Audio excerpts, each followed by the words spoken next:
எல்லோருக்கும் வணக்கம்.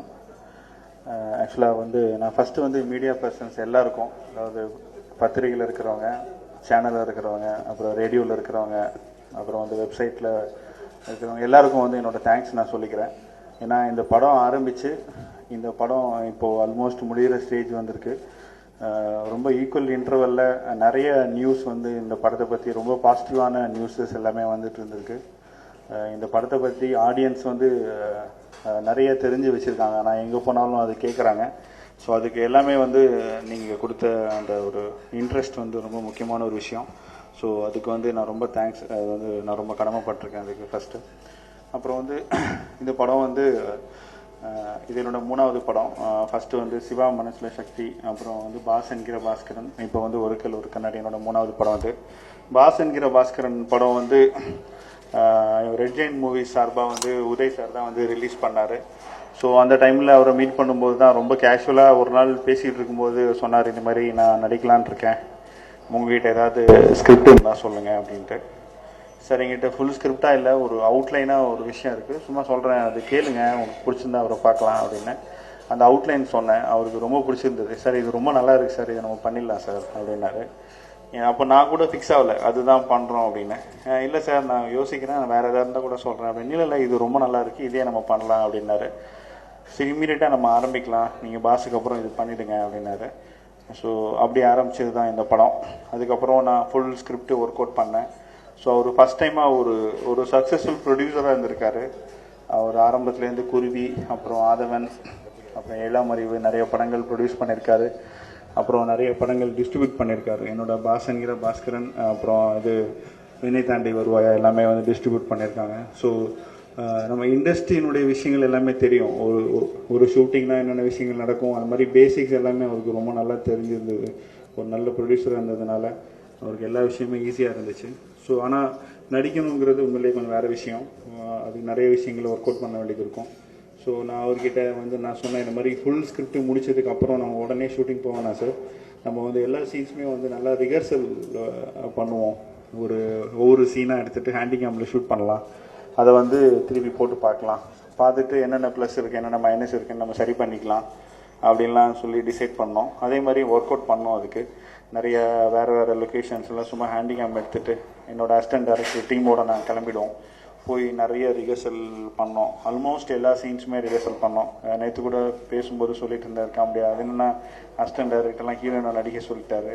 நான் சொல்லிட்டேன், என்னடா என்ன சார் ரொமான்ஸே வரல உங்களுக்கு அப்படின்னா, ஏங்க அசிஸ்டன்ட் டைரக்டர்லாம் இருந்தால் எப்படிங்க ரொமான்ஸ் வரும் அப்படின்னாரு. சரி ஓகே சார் நீங்கள் ஹீரோயினை கூட்டுவாங்க, அதெல்லாம் வந்துடும் ஆட்டோமேட்டிக்காக அப்படின்னாரு. சரி ஓகே சார் அப்படின்ட்டு பண்ணோம். ரொம்ப ஃபன்னாக இருந்துச்சு, ரொம்ப ஜாலியாக இருந்துச்சு. ஆனால் உதய் சார் ரொம்ப சின்சியராக எஃபர்ட் எடுத்து ஒர்க் பண்ணார். எனக்கு என்ன தேவைங்கிறத நான் சொல்லிடுறேன். அதுக்கு ரொம்ப சின்சியராக எஃபர்ட் எடுத்து எனக்கு தேவையான விஷயங்கள் எல்லாமே ரிஹர்சலே கொடுத்தாரு. எனக்கு ஒரு பெரிய கான்ஃபிடன்ஸ் வந்துச்சு, இந்த ஸ்கிரிப்டை இந்த படத்தை இவரை வச்சு ரொம்ப அழகாக பண்ணலாம். ஏன்னா ரொம்ப சிம்பிளான ஒரு ஸ்கிரிப்ட், ரொம்ப லைவான ஒரு ஸ்கிரிப்ட், இது சிம்பிளாக தான் எடுக்கணும். ஸோ ரொம்ப லைவ் லொக்கேஷன்ஸில் தான் நிறைய ஷூட் பண்ணணும். ஸோ அதுக்கு தேவையான ரிஹர்சல்ஸ்லாம் கூட பண்ணோம். ஃபார் எக்ஸாம்பிள் என்ன பைக் ஓட்டுறது, அவருக்கு என்னென்னா இப்போ லைவான லொக்கேஷன்ஸில் பைக் ஓட்டலாம், பட் அது பைக் ஓட்டுறது ஈஸியான விஷயம் தான். ஆனால் என்ன கஷ்டமான விஷயம்னா அந்த கேமரா, வேக்யூம் பேஸ் கேமரா நம்ம லெஃப்ட் சைடில் இருக்கும், இல்லை ரைட் சைடில் இருக்கும், ஃப்ரண்ட்டில் இருக்கும், பேக்கில் இருக்கும். அதை அந்த வேக்யூம் பேஸ் அந்த ராடெல்லாம் வச்சுட்டு அதை பேலன்ஸ் பண்ணி அந்த பப்ளிக் இருக்க இடத்துல ஓட்டுறதுங்கிறது கொஞ்சம் கஷ்டமான விஷயம். அது மெயினாக டிராஃபிக் இருக்க இடத்துல சிக்னல் எல்லாம் ரொம்ப கஷ்டமான விஷயம். ஸோ அதுக்கு நம்ம ப்ராக்டிஸ் பண்ணிடலாம் சார்.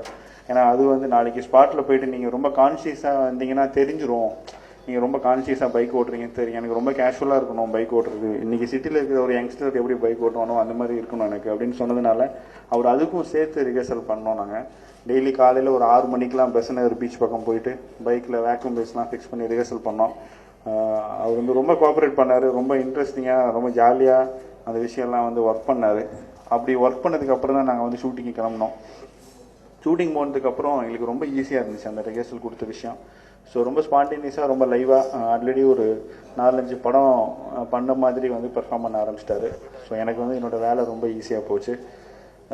அப்புறம் ஹன்சிகா என்னென்னா அவங்க நடித்த படங்கள் ஆக்சுவலாக எங்கேயும் காதல் எனக்கு ரொம்ப பிடிச்சிருந்தது. அவங்களோட பெர்ஃபார்மன்ஸ் ஆக்சுவலாக ஃபுல் ஸ்கிரிப்டே அவங்கள பேஸ் பண்ணி தான் இருந்துச்சு அந்த படத்தில். அதில் நல்ல ஹியூமராக, ரொம்ப லைவ்லியாக நிறைய பெர்ஃபார்ம் பண்ணியிருந்தாங்க. அதுக்கு முன்னாடியும் அவங்க சின்ன வயசுலேருந்தே நிறைய சீரியல்ஸ் தான் நடிச்சிருக்காங்க ஹிந்தியில், அதெல்லாம் கூட நான் பார்த்துருக்கேன். ஸோ ரொம்ப ஸ்பான்டேனியஸாக அவங்களோட ரியாக்ஷன்ஸ்லாம் இருக்கும். எல்லா ரியாக்ஷனும் இருக்கும் அவங்க ஃபேஸில். ஸோ டைலாக் தெரியாததுனால ரியாக்ஷன் சொல்லி எஸ்கேப் ஆகிடுவாங்க. அதை நாங்கள் சும்மா பேசிகிட்டு இருக்கும்போதே சொல்லுவோம், அது மாதிரி ரியாக்ஷன் நம்பர் 22 அப்படின்னா அது ஒன்று ரியாக்ஷன் இருக்கும், 23னா அது ஒன்று இருக்கும். ஸோ நாங்கள் எதுவுமே சொல்லே தேவையில்லை, உட்காந்துட்டு என்ன ஷார்ட்டுன்னு கேட்டால் ரியாக்ஷன் நம்பர் 24 அப்படின்னா உடனே கொடுத்துருவாங்க.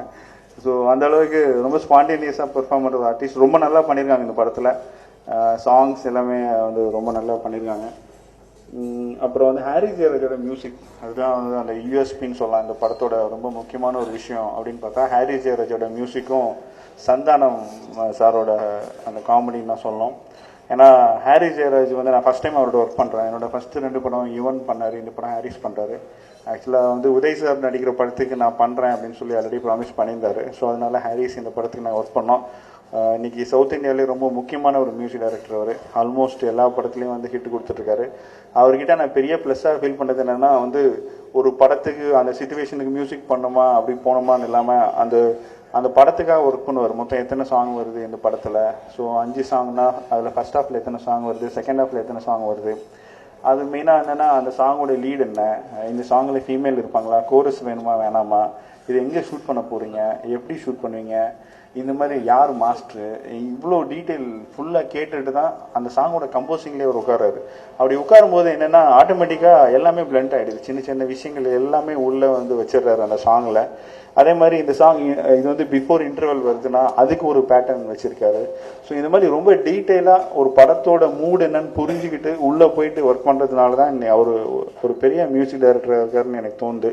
நான் அவரோட ஒர்க் பண்ண எக்ஸ்பீரியன்ஸ் வச்சு சொல்கிறேன். இன்னொன்று ஆடியன்ஸோட பல்ஸ் என்னென்னு அவருக்கு நல்லா தெரியும்.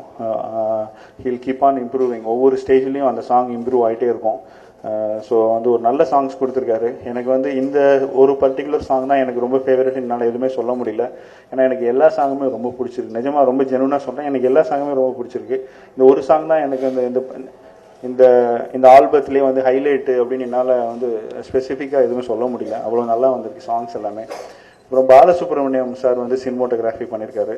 அவங்க எல்லாருக்குமே தெரியும், இன்றைக்கி இண்டஸ்ட்ரியில் இருக்கிற ஒன் ஆஃப் த என்ன சொல்கிறது ரொம்ப முக்கியமான ஒரு சினிமோட்டோகிராஃபர். ஆல்ரெடி அழகிய தமிழ் மகன், 180, பிதா மகன்லாம் ரொம்ப நல்லா பண்ணியிருக்காரு.